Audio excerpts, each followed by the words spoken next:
रात के 9 बज गए थे। एक युवती अंगीठी के सामने बैठी हुई आग फूंकती थी और उसके गाल आग के कुंदनी रंग में दहक रहे था। उसकी बड़ी बड़ी आंखें दरवाजे की तरफ लगी हुई थीं। कभी चौंककर आंगन की तरफ ताकती, कभी कमरे की तरफ। फिर आने वालों की इस देरी से त्योरियों पर बल पड़ जाते और आंखों में हल्का सा गुस्सा नजर आता। कमल पानी में झकोले खाने लगता। इसी बीच आने वालों की आहट मिली। कहर बाहर पड़ा खर्राटे ले रहा था। बूढ़े लाला हरनामदास ने आते ही उसे एक ठोकर लगाकर कहा, कमबख्त, अभी शाम हुई है और अभी से लंबी तान दी। नौजवान लाला हरिदास घर में दाखिल हुए, चेहरा बुझा हुआ, चिंतित। देवकी ने आकर उनका हाथ पकड़ लिया और गुस्से व प्यार की मिली ही हुई आवाज में बोली, आज इतनी देर क्यों हुई? दोनों नए खिले हुए फूल थे, एक पर ओस की ताजगी थी, दूसरा धूप से मुरझाया हुआ। हरिदास, हाँ, आज देर हो गई, तुम यहाँ क्यों बैठी रही? देवकी, क्या करती, आग बुझी जाती थी, खाना न ठंडा हो जाता। हरिदास, तुम जरा से काम के लिए इतनी आग के सामने न बैठा करो। बाज आया गरम खाने से। देवकी, अच्छा, कपड़े तो उतारो, आज इतनी देर क्यों की? हरिदास, क्या बताऊं, पिताजी ने ऐसा नाक में दम कर दिया है कि कुछ कहते नहीं बनता। इस रोज रोज की झंझट से तो यही अच्छा कि मैं कहीं और नौकरी कर लूं। लाला हरनामदास एक आटे की चक्की के मालिक थे। उनकी जवानी के दिनों में आसपास दूसरी चक्की न थी। उन्होंने खूब धन कमाया, मगर अब वह हालत न थी। चक्कियां कीड़े मकोड़ों की तरह पैदा हो गई थीं, नई मशीनों और ईजादों के साथ। उसके काम करने वाले भी जोशीले नौजवान थे, मुस्तैदी से काम करते थे। इसलिए हरनामदास का कारखाना रोज गिरता जाता था। बूढ़े आदमियों को नई चीजों से चिढ़ हो जाती है। वह लाला हरनामदास को भी थी। वह अपनी पुरानी मशीन ही को चलाते थे, किसी किस्म की तरक्की या सुधार को पाप समझते थे, मगर अपनी इस मंदी पर कुढ़ा करते थे। हरिदास ने उनकी मर्जी के खिलाफ कॉलेजिएट शिक्षा प्राप्त की थी और उसका इरादा था कि अपने पिता के कारखाने को नए उसूलों पर चलाकर आगे बढ़ाएं। लेकिन जब वह उनसे किसी परिवर्तन या सुधार का जिक्र करता तो लाला साहब जामे से बाहर हो जाते और बड़े गर्व से कहते, कॉलेज में पढ़ने से तजुर्बा नहीं आता। तुम अभी बच्चे हो, इस काम में मेरे बाल सफ़ेद हो गए हैं, तुम मुझे सलाह मत दो। जिस तरह मैं कहता हूँ, काम किए जाओ। कई बार ऐसे मौके आ चुके थे कि बहुत ही छोटे मसलों में अपने पिता की मर्जी के खिलाफ काम करने के जुर्म में हरिदास को सख्त फटकारें पड़ी थीं। इसी वजह से अब वह इस काम में कुछ उदासीन हो गया था और किसी दूसरे कारखाने में किस्मत आजमाना चाहता था जहां उसे अपने विचारों को अमली सूरत देने की ज़्यादा सहूलतें हासिल हों। देवकी ने सहानुभूतिपूर्वक कहा, तुम इस फिक्र में क्यों जान खपाते हो? जैसे वह कहे वैसे ही करो, भला दूसरी जगह नौकरी कर लोगे तो वह क्या कहेगे? और चाहे वे गुस्से के मारे कुछ न बोलें, लेकिन दुनिया तो तुम्ही को बुरा कहेगी। देवकी नई शिक्षा के आभूषण से वंचित थी। उसने स्वार्थ का पाठ न पढ़ा था, मगर उसका पति अपने अल्मा मेटर का एक प्रतिष्ठित सदस्य था। उसे अपनी योग्यता पर पूरा भरोसा था, उस पर नाम कमाने का जोश। इसलिए वह बूढ़े पिता के पुराने धर्रों को देखकर धीरज खो बैठता था। अगर अपनी योग्यताओं के लाभप्रद उपयोग की कोशिश के लिए दुनिया उसे बुरा कहे तो उसकी परवाह न थी। झुंझलाकर बोला, कुछ मैं अमृत की घड़ियां पीकर तो नहीं आया हूं कि सारी उम्र उनके मरने का इंतजार करूं। मूर्खों की अनुचित टीका टिप्पणियों के डर से क्या अपनी उम्र बर्बाद कर दूं? मैं अपने कुछ हमउम्रों को जानता हूं जो हरगिज मेरी सी योग्यता नहीं रखते, लेकिन वह मोटर पर हवा खाने निकलते हैं, बंगलों में रहते हैं और शान से जिंदगी बसर करते हैं, तो मैं क्यों हाथ पर हाथ रखे जिंदगी को अमर समझे बैठा रहूं? संतोष और निस्पृहता का युग बीत गया, ये संघर्ष का युग है। यह मैं जानता हूं कि पिता का आदर करना मेरा धर्म है, मगर सिद्धांतों के मामले में मैं उनसे क्या, किसी से भी नहीं दब सकता। इसी बीच कहार ने आकर कहा, लाला जी थाली मांगते हैं। लाल हरनामदास हिंदू रस्म रिवाज के बड़े पाबंद थे, मगर बुढ़ापे के कारण चौक के चक्कर से मुक्ति पा चुके थे। पहले कुछ दिनों तक जाड़ों में रात को पूरियां न हजम होती थी, इसलिए चपातियां ही अपनी बैठक में मंगा लिया करते थे। मजबूरी ने वह कराया था जो हुज्जत और दलील के काबू से बाहर था। हरिदास के लिए भी देवकी ने खाना निकाला। पहले तो वह हजरत बहुत दुखी नजर आते थे, लेकिन बघार की खुशबू ने खाने के लिए चाव पैदा कर दिया था। अक्सर हम अपनी आंख और नाक से हाजमे का काम लिया करते हैं। तो लाला हरनामदास रात को भले चंगे सोए, लेकिन अपने बेटे की गुस्ताखियां और कुछ अपने काबार की सुस्ती और मंदी उनकी आत्मा के लिए भयानक कष्ट का कारण हो गई। और चाहे इसी उद्विग्नता का असर हो, चाहे बुढ़ापे का, सुबह होने से पहले उन पर लकवे का हमला हो गया। जबान बंद हो गई और चेहरा ऐंठ गया। हरिदास अराक्टा के पास दौड़ा। अराक्टा आए, मरीज को देखा और बोले, डरने की कोई बात नहीं, सेहत होगी मगर 3 महीने से कम न लगेंगे। चिंताओं के कारण ये हमला हुआ है, इसलिए कोशिश करनी चाहिए कि वह आराम से सोए, परेशान न हो और जबान खुल जाने पर भी जहां तक मुमकिन हो बोलने से बचें। बेचारी देवकी बैठी रो रही थी। हरिदास ने आकर उसको सांत्वना दी और फिर अराक्टा के यहाँ से दवा लाकर दी। थोड़ी देर में मरीज को होश आया, इधर उधर कुछ खोजती हुई सी निगाहों से देखा कि जैसे कुछ कहना चाहते हैं और फिर इशारे से लिखन के लिए कागज मांगा। हरिदास ने कागज और पेंसिल रख दी तो बूढ़े लाला साहब ने हाथों को खूब संभाल कर लिख, इंतजाम दीनानाथ के हाथ में रहे। ये शब्द हरिदास के हृदय में तीर की तरह लगे। अफसोस, अब भी मुझ पर भरोसा नहीं, यानी कि दीनानाथ मेरा मालिक होगा और मैं उसका गुलाम बनकर रहूंगा। यह नहीं होने का। कागज लिए देवकी के पास आए और बोले, लालाजी ने दीनानाथ को मैनेजर बनाया है, उन्हें मुझ पर इतना एतबार भी नहीं है, लेकिन मैं इस मौके को हाथ से न दूंगा। उनकी बीमारी का अफसोस तो जरूर है, मगर शायद परमात्मा ने मुझे अपनी योग्यता दिखलाने का यह अवसर दिया है और इससे मैं जरूर फायदा उठाऊंगा। कारखाने के कर्मचारियों ने इस दुर्घटना की खबर सुनी तो बहुत घबराए। उनमें कई निकम्मे, बेमसर्फ आदमी भरे हुए थे जो सिर्फ खुशामद और चिकनी चुपड़ी बातों की रोटी खाते थे। मिस्त्री ने कई दूसरे कारखानों में मरम्मत का काम उठा लिया था, रोज किसी न किसी बहाने से खिसक जाता था। फायरमैन और मशीनमैन दिन को झूठ मूठ चक्की की सफाई में काटते थे और रात के काम करके ओवरटाइम की मजदूरी लिया करते थे। दीनानाथ जरूर होशियार और तजुर्बेकार आदमी था, मगर उसे भी काम करने के मुकाबले में, जी हाँ, रखते रहने में ज्यादा मजा आता था। लाला हरनामदास मजदूरी देन में बहुत हीले हवाले किया करते थे और अक्सर काट कपट के भी आदी थे। इसी को वह काबार का अच्छा उसूल समझाते थे। हरिदास ने कारखाने में पहुंचते ही साफ शब्दों कह दिया कि तुम लोगों को मेरे वक्त में जी लगाकर काम करना होगा।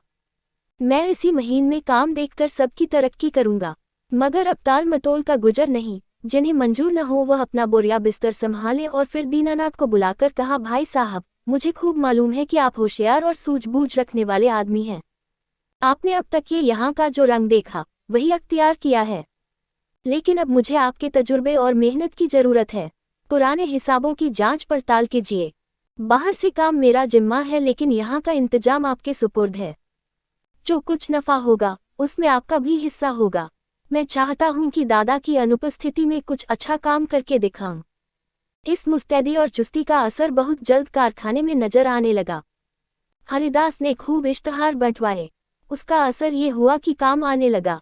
दीनानाथ की मुस्तैदी की बदौलत ग्राहकों को नियत समय पर और किफ़ायत से आटा मिलने लगा। पहला महीना भी खत्म न हुआ था कि हरिदास ने नई मशीन मंगवाई। थोड़े अनुभवी आदमी रख लिए, फिर क्या था, सारे शहर में इस कारखाने की धूम मच गई।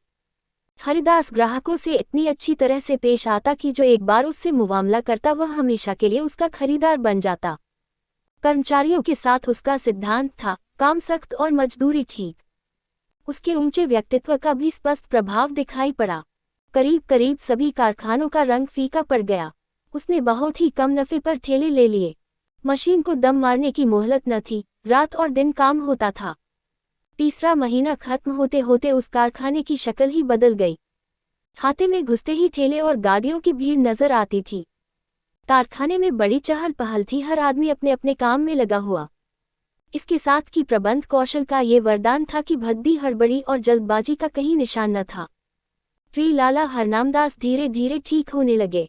1 महीने के बाद वह रुक कर कुछ बोलने लगे। डॉक्टर की सख्त ताकीद थी कि उन्हें पूरी शांति की स्थिति में रखा जाए, मगर जब उनकी जबान खुली उन्हें एकदम को भी चैन न था। देवकी से कहा करते, सारा काबार मिट्टी में मिल जाता है। ये लड़का मालूम नहीं क्या कर रहा है, सारा काम अपने हाथ में ले रखा है। मैंने ताकीद कर दी थी कि दीनानाथ को मैनेजर बनाना, लेकिन उसने जरा भी परवाह न की। मेरी सारी उम्र की कमाई बर्बाद हुई जाती है। देवकी उनको सांत्वना देती कि आप इन बातों की आशंका न करें। काबार बहुत खूबी से चल रहा है और खूब नफा हो रहा है, पर वह भी इस मामले में तूल देते हुए डरती थी कि कहीं लिकवे का फिर हमला न हो जाए। हूँ हाँ कहकर टालना चाहती थी।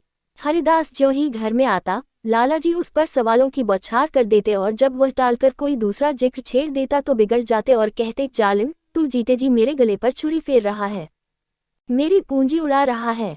तुझे क्या मालूम कि मैंने एक एक कौड़ी किस मशक्कत से जमा की है। तूने दिल में ठान ली है कि इस बुढ़ापे में मुझे गली गली ठोकर खिलाए, मुझे कौड़ी कौड़ी का मोहताज बनाए। हरिदास फटकार का कोई जवाब न देता क्योंकि बात से बात बढ़ती है। उसकी चुप्पी से लाला साहब को यकीन हो जाता कि कारखाना तबाह हो गया। एक रोज देवकी ने हरिदास से कहा, अभी कितने दिन और इन बातों का लालाजी से छिपाओगे। हरिदास ने जवाब दिया, मैं तो चाहता हूं कि नई मशीन का रुपया अदा हो जाए तो उन्हें ले जाकर सब कुछ दिखा दूं। तब तक डॉक्टर साहब की हिदायत के अनुसार 3 महीने पूरे भी हो जाएंगे। देवकी, लेकिन इस छिपाने से क्या फायदा जब वे आठों पहर इसी की रट लगाए रहते हैं।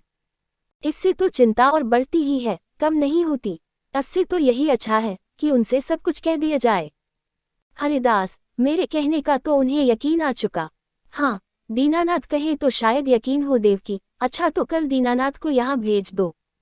लालाजी उसे देखते ही खुद बुला लेंगे। तुम्हें इस रोज रोज की डांट फटकर से तो छुट्टी मिल जाएगी। हरिदास, अब मुझे इन फटकारों का जरा भी दुख नहीं होता। मेरी मेहनत और योग्यता का नतीजा आंखों के सामने मौजूद है। जब मैंने कारखाना आने हाथ में लिया था, आमदनी और खर्च का मीज़ान मुश्किल से बैठता था। आज 5 से का नफा है। तीसरा महीना खत्म होने वाला है और मैं मशीन की आधी कीमत अदा कर चुका। शायद अगले महीने 2 महीने में पूरी कीमत अदा हो जाएगी। उस वक्त से कारखाने का खर्च तिगुने से ज्यादा है, लेकिन आमदनी पंचगुनी हो गई है। हजरत देखेंगे तो आंखें खुल जाएंगी। कहाँ हाथे में उल्लू बोलते थे। एक मेज पर बैठे आप ऊँघा करते थे, एक पर दीनानाथ कान कुरेदा करता था। मिस्त्री और फायरमैन ताश खेलते था। बस 2-4 घंटे चक्की चल जाती थी। अब दम मारने की फुर्सत नहीं है। सारी जिंदगी में जो कुछ न कर सके वह मैंने 3 महीने में करके दिखा दिया। इसी तजुर्बे और कार्रवाई पर आपको इतना घमंड था। जितना काम वह 1 महीने में करते थे उतना मैं रोज कर डालता हूँ। देवकी ने भर्त्सनापूर्ण नेत्रों से देखकर कहा, अपने मुंह मियाँ मिट्ठू बनना कोई तुमसे सीख ले। जिस तरह माँ अपने बेटे को हमेशा दुबला ही समझती है, उसी तरह बाप बेटे को हमेशा नादान समझा करता है। यह उनकी ममता है, बुरा मानने की बात नहीं है। हरिदास ने लज्जित होकर सर झुका लिया। दूसरे रोज दीनानाथ उनको देखने के बहाने से लाला हरनामदास की सेवा में उपस्थित हुआ। लालाजी उसे देखते ही तकिए के सहारे उठ बैठे और पागलों की तरह बेचैन होकर पूछा, क्यों काबार सब तबाह हो गया कि अभी कुछ कसर बाकी है? तुम लोगों ने मुझे मुर्दा समझ लिया है। कभी बात तक न पूछी। कम से कम मुझे ऐसी उम्मीद न थी। बहू ने मेरी तीमारदारी ने की होती तो मर ही गया होती। दीनानाथ, आपका कुशल मंगल रोज बाबू साहब से पूछ लिया करता था। आपने मेरे साथ जो नेकियां की हैं, उन्हें मैं भूल नहीं सकता। मेरा एक एक रोआ आपका एहसानमंद है।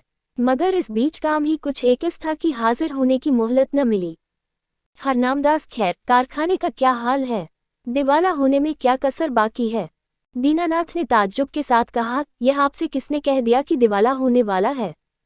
इस अरसे में कारोबार में जो तरक्की हुई है वह आप खुद अपनी आंखों से देख लेंगे। हरनामदास व्यंग्यपूर्वक बोले, शायद तुम्हारे बाबू साहब ने तुम्हारी मनचाही तरक्की कर दी। अच्छा, अब स्वामी भक्ति छोड़ो और साफ बतला। मैंने ताकीद कर दी थी कि कारखाने का इंतजाम तुम्हारे हाथ में रहेगा, मगर शायद हरिदास ने सब कुछ अपने हाथ में रखा। दीनानाथ, जी हाँ, मगर मुझे इसका जरा भी दुख नहीं। वही रईस काम के लिए ठीक भी थे। जो कुछ उन्होंने कर दिखाया वह मुझसे हरगिज न हो सकता। हरनामदास, मुझे ये सुन सुनकर हैरत होती है। बतलाओ, क्या तरक्की हुई? दीनानाथ, तफसील तो बहुत ज्यादा होगी, मगर थोड़े में ये समझ लीजिए कि पहले हम लोग जितना काम 1 महीने में करते थे उतना अब रोज होता है। नई मशीन आई थी, उसकी आधी कीमत अदा हो चुकी है। वह अक्सर रात को भी चलती है। ठाकुर कंपनी का 5000 मन आटे का ठेका लिया था, वह पूरा होने वाला है। जगतराम बनवारीलाल से कमसरियत का ठेका लिया है। उन्होंने हमको 500 बोरे महावार का बयाना दिया है। इसी तरह और फुटकर काम कई गुना बढ़ गया है। आमदनी के साथ खर्च भी बढ़े हैं। कई आदमी नए रखे गए हैं। मुलाजिमों को मजदूरी के साथ कमीशन भी मिलता है, मगर खालिस नफा पहले के मुकाबले में चौगुने के करीब है। हरनामदास ने बड़े ध्यान से यह बात सुनी। वो गौर से दीनानाथ के चेहरे की तरफ देख रहे थे। शायद उसके दिन में बैठकर सच्चाई की तह तक पहुंचना चाहते थे। संदेहपूर्ण स्वर में बोले, दीननाथ, तुम कभी मुझसे झूठ नहीं बोलते थे, लेकिन तो भी मुझे इन बातों पर यकीन नहीं आता, और जब तक अपनी आंखों से देख न लूंगा यकीन न आएगा। दीनानाथ कुछ निराश होकर विदा हुआ। उसे आशा थी कि लाला साहब तरक्की और कारगुजारी की बात सुनते ही फूले न समाएंगे और मेरी मेहनत की दाद देंगे। उस बेचारे को न मालूम था कि कुछ दिलों में संदेह की जड़ इतनी मजबूत होती है कि सबूत और दलील के हमले उस पर कुछ असर नहीं कर सकते, यहाँ तक कि वह अपनी आंख से देखने को भी धोखा या तिलिस्म समझता है। दीनानाथ के चले जाने के बाद लाला हरनामदास कुछ देर तक गहरे विचार में डूबे रहे और फिर यकायक कहार से बग्घी मंगवाए, लाठी के सहारे बग्घी में आ बैठे और उसे अपने चक्की घर चलने का हुक्म दिया। दोपहर का वक्त था। कारखानों के मजदूर खाना खाने के लिए गोल के गोल भागे चले आते थे, मगर हरिदास के कारखाने में काम जारी था। बग्घी हाथे में दाखिल हुई, दोनों तरफ फूलों की कतारें नजर आईं, माली क्यारियों में पानी दे रहा था। ठेले और गाड़ियों के मारे बग्घी को निकलने की जगह न मिलती थी। जिधर निगाह जाती थी, सफाई और हरियाली नजर आती थी। हरिदास अपने मुहर्रिर को कुछ खतों का मसौदा लिखा रहा था कि बूढ़े लाला जी लाठी टेकते हुए कारखाने में दाखिल हुए। हरिदास फौरन उई खड़ा हुआ और उन्हें हाथों से सहारा देते हुए बोला, आपने कहला क्यों न भेजा कि मैं आना चाहता हूँ, पालकी मंगवा देता। आपको बहुत तकलीफ हुई। ये कहकर उसने एक आराम कुर्सी बैठने के लिए खिसका दी। कारखाने के कर्मचारी दौड़े और उनके चारों तरफ बहुत अदब के साथ खड़े हो गए। हरनामदास कुर्सी पर बैठ गए और बोरों के छत चूमने वाले ढेर पर नजर दौड़ाकर बोले, मालूम होता है दीनानाथ सच कहता था। मुझे यहाँ कई नई सूरतें नजर आती हैं। भला कितना काम रोज होता है, भला कितना काम रोज होता है। हरिदास, आजकल काम ज्यादा आ गया था, इसलिए कोई 500 मन रोजाना तैयार हो जाता था, लेकिन औसत 250 मन का रहेगा। मुझे नई मशीन की कीमत अदा करनी थी, इसलिए अक्सर रात को भी काम होता है। हरनामदास, कुछ कर्ज लेना पड़ा। हरिदास, एक कौड़ी नहीं, सिर्फ मशीन की आधी कीमत बाकी है। हरनामदास के चेहरे पर इत्मीनाना का रंग नजर आया। संदेह ने वह विश्वास को जगह दी। प्यार भरी आंखों से लड़के की तरफ देखा और करुण स्वर में बोले, बेटा, मैंने तुम्हारे ऊपर बड़ा जुर्म किया, मुझे माफ करो। मुझे आदमियों की पहचान पर बड़ा घमंड था, लेकिन मुझे बहुत धोखा हुआ। मुझे अब से बहुत पहले इस काम से हाथ खींच लेना चाहिए था। मैंने तुम्हें बहुत नुकसान पहुंचाया। ये बीमारी बड़ी मुबारक है जिसने तुम्हारी परख का मौका दिया और तुम्हें लियाकत दिखाने का। काश ये हमला 5 साल पहले ही हुआ होता। ईश्वर तुम्हें खुश रखे और हमेशा उन्नति दे, यही तुम्हारे बूढ़े बाप का आशीर्वाद है। प्रेमवती सी से।